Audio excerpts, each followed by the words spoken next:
Next module 3-ലെ topic mainly 2 topics ആണ് വരുന്നത് ഈ എക്സാമിന് നമ്മൾ നോക്കുന്നത്. അപ്പോൾ ഇതിനകത്ത് ഫസ്റ്റ് ടോപ്പിക് എന്ന് പറയുന്നത് അഡ്രസ് സ്പേസ്. ഇപ്പോൾ മൊഡ്യൂൾ 3 ഈസ് അബൌട്ട് മൊഡ്യൂൾ 2 എന്ന് പറയുന്നത് പ്രോസസ് സിങ്ക്രണൈസേഷൻ ഒക്കെയാണ്. ഇനി മൊഡ്യൂൾ 3-ലേക്ക് കിടക്കുമ്പോൾ മെമ്മറി മാനേജ്മെന്റ് ആണ് വരുന്നത്. മെമ്മറി എന്ന് പറയുമ്പോൾ എങ്ങനെയാണ് ഈ കമ്പ്യൂട്ടർ സിസ്റ്റത്തിന്റെ മെമ്മറി, റാം മെമ്മറി ഉണ്ട്, ഡിസ്ക് മെമ്മറി അതൊക്കെ ഉണ്ട്. അപ്പോൾ അതെങ്ങനെയാണ് മാനേജ് ചെയ്യുന്നത്, മെമ്മറി മാനേജ്മെന്റ്. അപ്പോൾ അതിലൊരു ടോപ്പിക്കാണ് അഡ്രസ് സ്പേസ് എന്ന് പറയുന്ന ഒരു മെമ്മറി അഡ്രസ്സിന്റെ ഒരു സ്പേസ്, ഒരു അബ്സ്ട്രാക്ഷൻ എങ്ങനെയാണെന്നാണ് നോക്കുന്നത്. അപ്പോൾ അഡ്രസ് സ്പേസ് എന്ന് പറയുമ്പോൾ ഇവിടെ ഇതിനകത്ത് ഇതിന്റെ അഡ്രസ് സ്പേസ് ഉണ്ട്, പിന്നെ മെമ്മറി വിർച്വലൈസേഷന്റെ ഗോൾസ് എന്തൊക്കെയാണ്, what are the goals of virtualising memory. So coming to address space. Address space എന്ന് പറയുമ്പോൾ ഓരോ പ്രോസസ്സിനും മെമ്മറീനെ ഒരു കണ്ടിന്യൂസ് ലൊക്കേഷൻസ് ആയിട്ട് കൺസിഡർ ചെയ്യുകയാണെങ്കിൽ ഓപ്പറേറ്റിംഗ് സിസ്റ്റത്തിന് വേണ്ടി ഒരു പ്ലേസ് ഉണ്ടായിരിക്കും മെമ്മറിയിൽ. സപ്പോസ് ബിഗിനിങ് പൊസിഷൻസ് ഓപ്പറേറ്റിംഗ് സിസ്റ്റത്തിന് വേണ്ടി കൊടുത്തു. പിന്നെ ഇപ്പോൾ ഒരു 3 പ്രോസസ്സിനെയും പ്രോസസ് എ ഇവിടെയാണ് പ്ലേസ് ചെയ്തിരിക്കുന്നത്, process B can be place somewhere here, process സിയും ഇവിടെ പ്ലേസ് ചെയ്തിരിക്കുന്നത്. അങ്ങനെ ഒരു ഡിഫറെന്റ് പ്ലേസുകളിലായിട്ടാണ് ഡിഫറെന്റ് പ്രോസസ്സുകളെ ഇങ്ങനെ ഷെയർ ചെയ്യുകയാണ് ഈ പ്രോസസ്സുകളൊക്കെ മെമ്മറി ഷെയർ ചെയ്യുന്നത്. ഈ അഡ്രസ് സ്പേസ് എന്ന് പറയുമ്പോൾ ഒരു അബ്സ്ട്രാക്ഷൻ ആണ്. ഓരോ പ്രോസസ്സിനും ഒരു പ്രോസസ്സ് എന്ന് പറഞ്ഞാൽ എന്താണ്, റണ്ണിങ് പ്രോഗ്രാം ആണ്.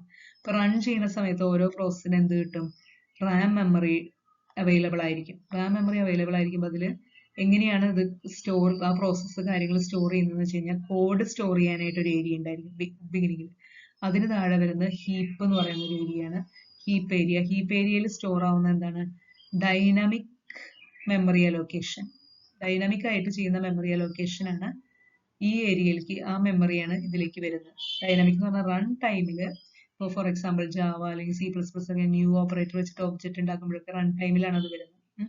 അപ്പൊ അങ്ങനത്തെ സ്റ്റോർ ചെയ്യാനാണ് റൺ ടൈമിൽ വരുന്ന മെമ്മറി റിക്വയർമെന്റിനാണ് ഹീപ്പ് ഉപയോഗിക്കുന്നത്. പിന്നെ വരുന്നതാണ് സ്റ്റാക്ക്. ഇപ്പൊ ഹീപ്പിനെ എക്സ്പാൻഡ് ചെയ്യണമെങ്കിൽ താഴത്തേക്കായിട്ട് ഇങ്ങനെ ഗ്രോ ചെയ്തുകൊണ്ടിരിക്കും. സ്റ്റാക്ക് എന്ന് പറയുന്നത് എന്താണ്, സ്റ്റാക്ക് എന്ന് പറയുന്നത് ഇപ്പൊ ഫംഗ്ഷൻ കോളുകൾ വരുമ്പോൾ ഫംഗ്ഷന്റെ ലോക്കൽ വേരിയബിൾസ് ഒക്കെ ഉണ്ടായിരിക്കും, അതിനെ സ്റ്റോർ ചെയ്യാനാണ് സ്റ്റാക്ക് എന്ന് പറഞ്ഞ ഏരിയ ഉപയോഗിക്കുന്നത്. അപ്പൊ അതിന് ഗ്രോ ചെയ്യണമെങ്കിൽ അപ്വേർഡ് ആയിട്ട് അത് ഗ്രോ ചെയ്യും.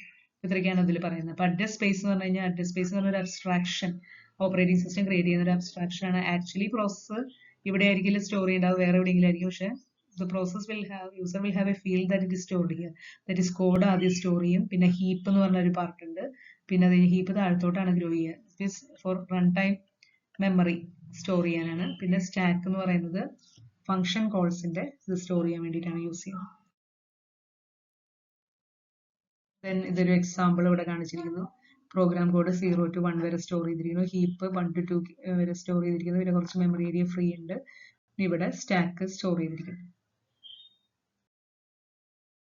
ഈ memory virtualisation, address space memory virtualisation എന്ന് പറയുന്നത്, വിർച്വൽ അഡ്രസ് എന്ന ഒരു പ്രോഗ്രാം അത് 0 എന്നാണ് സ്റ്റോർ ചെയ്ത് തുടങ്ങുന്നതെന്നാണ് വിചാരിക്കുന്നത്. ബട്ട് ആക്ച്വൽ ഫിസിക്കൽ അഡ്രസ് അതിന്റെ ചിലപ്പോൾ വേറെ ഏതെങ്കിലും പ്ലേസിലായിരിക്കാം, 320 അല്ലെങ്കിൽ എവിടെയെങ്കിലും ആയിരിക്കും. But it has the feeling that it is starting from the beginning 0. So അതാണ് വിർച്വൽ അഡ്രസ്. അത് ഫിസിക്കൽ അഡ്രസ് എന്ന് actually where it is stored, അതാണ് ഫിസിക്കൽ അഡ്രസ് അഡ്രസ് സ്പേസിൽ വരുമ്പോൾ.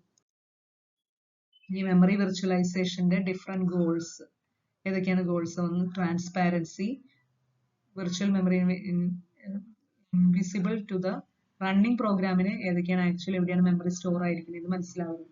പിന്നെ efficiency is another one, protection is also the another goal.